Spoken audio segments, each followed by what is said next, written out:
Good morning, everyone. Good morning, Rabbi. We're learning Mishna Kesubos, Parak Aleph, Chapter 1, Mishnah Beis, Mishnah 2. Okay. All right. So a quick introduction. A married man is obligated to pay a certain sum of money to his wife if he divorces her or dies before her. Of course, if he dies before her, it's his heirs that do that. This payment is called the ksuba. Okay? Now, a husband, so the payment, the Mishnah refers to that payment that a man has to give his wife if he divorces her or if he dies. It calls it a ksuba. Now, the point is like this, and again, this is from the notes. This is just for understanding terms well. A husband has certain obligations toward his wife that are written in a document that we call the ksuba, meaning the ksuba is the document. And in the document, there are different obligations, not just this obligation about what happens if he divorces her or if he dies. The Mishnah ever uses the word kesuba to refer to only one of these obligations, namely the payment the husband or his heirs must make in the event of death or divorce. So just for terms, the kesuba is the document that has a number of obligations, but the Mishnah also refers to the specific payment in the kesuba of what he pays for when he divorces her, or if he dies, also referred to as the ksuba. Okay, so now the Mishnah says, now the discussion is going to be, okay, how much is this payment? How much is this payment supposed to be? So Basula, if she's a virgin, ksubasa masayim. The ksuba's amount is 200 zuz. Zuz was a type of coin in the times of the Mishnah. Va'almana mana. And almana gets 100 zuz. That's what amana means. Amana is the word that's used for 100 zuz. Okay, so now, the basula is more desirable, and therefore her ksuba is higher. What's this number 200 zuz exactly? So number 2, here in the notes they say 200 zuz is enough to buy food and clothing for 1 year. So that's what you're promising her. You're promising her at the beginning of the marriage that if the marriage ends, 200, she'll get 200 zuz, which will be enough to get her by for 1 year. Okay? So now that's the basula. The almana, the widow, meaning someone who is not a virgin, doesn't have to be a widow, she could be a divorcee. The same halacha would apply. She then gets amana, she gets half that amount. Okay? So if this widow or this divorcee remarries, she's not a virgin anymore, then her ksuba, the ksuba, the commitment of the ksuba is 100 zuz, amana. Now, the Mishnah refers to a widow whose husband died after Nisuin, when cohabitation is permitted, and thus she is presumably not a virgin. The same law applies to any non-virgin, such as one who was divorced after Nisuin. Okay? So again, the point here is that she is a almana, or she's a divorcee after Nisuin, right after the completion of the marriage, after the chuppah, which is when they can actually live as husband and wife. At that point, we assume she's no more a virgin, and therefore if she remarries, the amount promised her in the ksuba is amana, is a smaller amount. Now, another important thing to know that they bring down here in the notes is that the sums of money mentioned in the Mishnah are minimums. If a groom wants, he may obligate himself to pay more. The extra amount is called the Tosefos ksuba, the additional ksuba, and is subject to the same laws as the standard amount.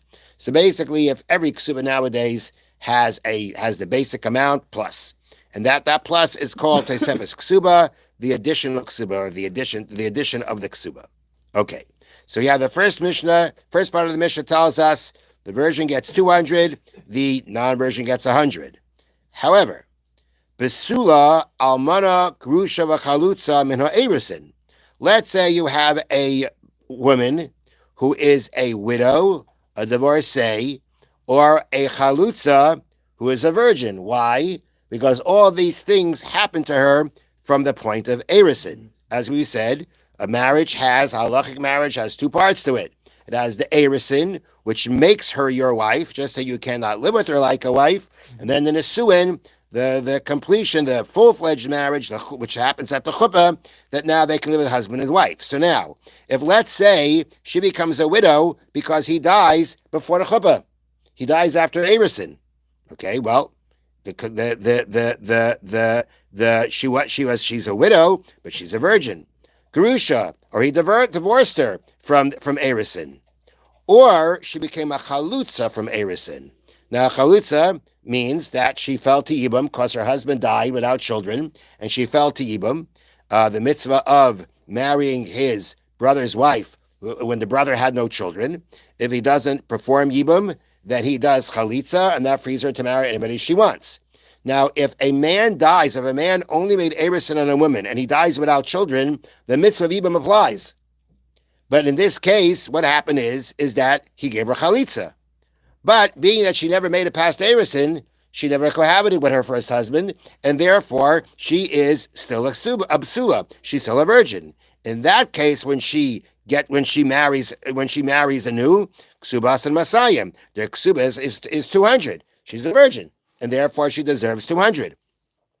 The yesh lem tainis pesulin, and in these cases, the claim of virginity is going to apply, which we mentioned yesterday. The claim of virginity is if a person marries a woman, assuming she's a virgin, and after being with her the first time, he realizes she's not a virgin, he can come to the Beis Din and he can say, this whole thing was a mistake. I married her thinking she was a virgin, and she's not, which means the whole marriage was a mistake, and I don't have to pay, and the marriage is done.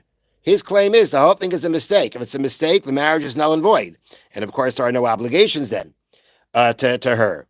So in these cases where she's a virgin, she may have even been a widow or a divorcee, but if this all happened from the point of Erisin, not after Nisuin, then we say she's still a basula. If she's still a basula, then the claim of basulim, the claim of saying I thought she was a virgin and she's not, is going to be present.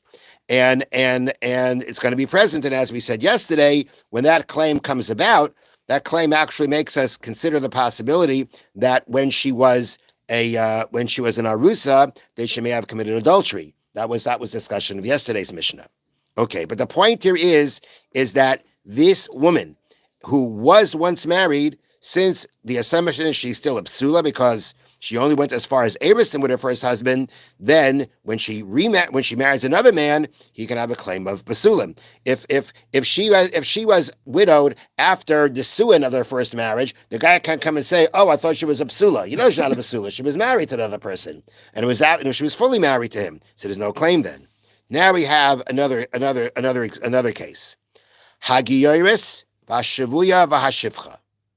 You have a woman who converted, or she was a shvuya. At one point of time, she was captive and she was ransomed. V'hashivcha, or she is a Canaanite slave woman who was sheniftu, that were redeemed, v'sheniskairu, that were converted, v'shenishtachru, that were freed or were freed. Pechusais v'b'dai shaloshana v'yim when they were less than 3 years and a day, meaning less than when she hit her third birthday, which is the first day of her fourth year of life. So the point here is like this. You've got this Giyaris. You got this convert. She converted. But when should she convert? She converted before her third birthday.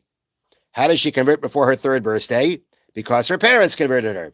If her parents are converting, they can go whatever. She was converted by a parent who took her to the Beis Din, and she was converted. That's a kosher conversion. Now, so we've got this giyaris, okay, or we have a shvuya, a woman. She was ransomed. She was taken captive, but she was ransomed. Now she's free. And when did this all happen? Before her third birthday.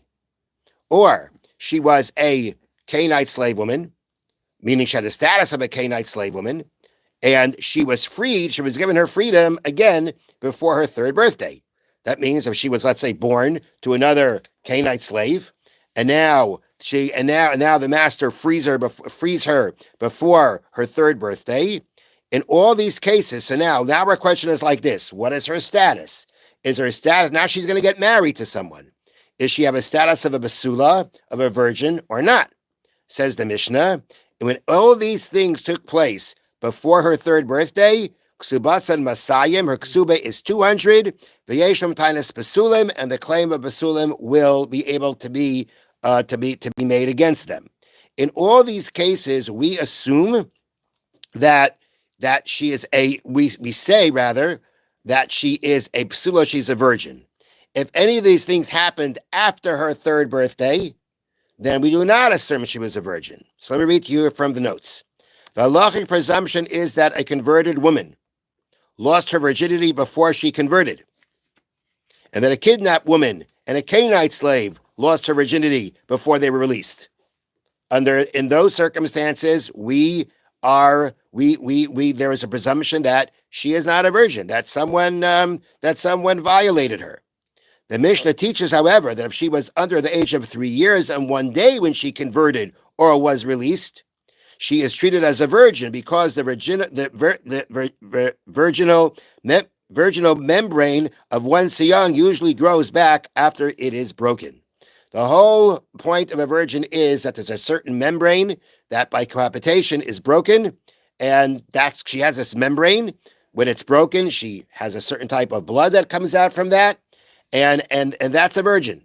Now, if let's say for some reason the membrane was already broken, let's say she was married to somebody else that was broken, then it's not going to come back, and whatever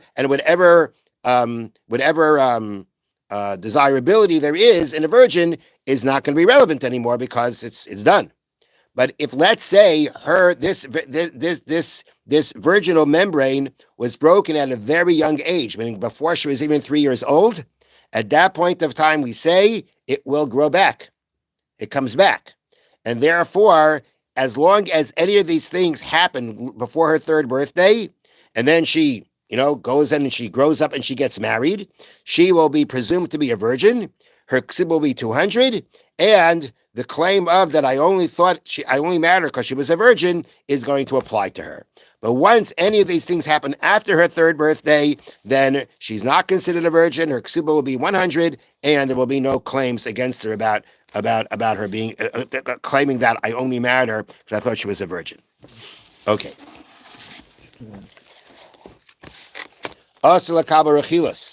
It is forbidden to accept, to believe rechilas,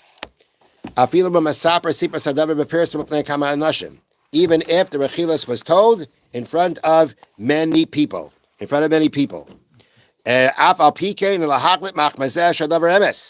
Nonetheless, just because the person is, so to speak, brave enough or bold enough to do it out there in public, that should not be taken as any kind of sign that it's the truth, even though people sometimes will think that way.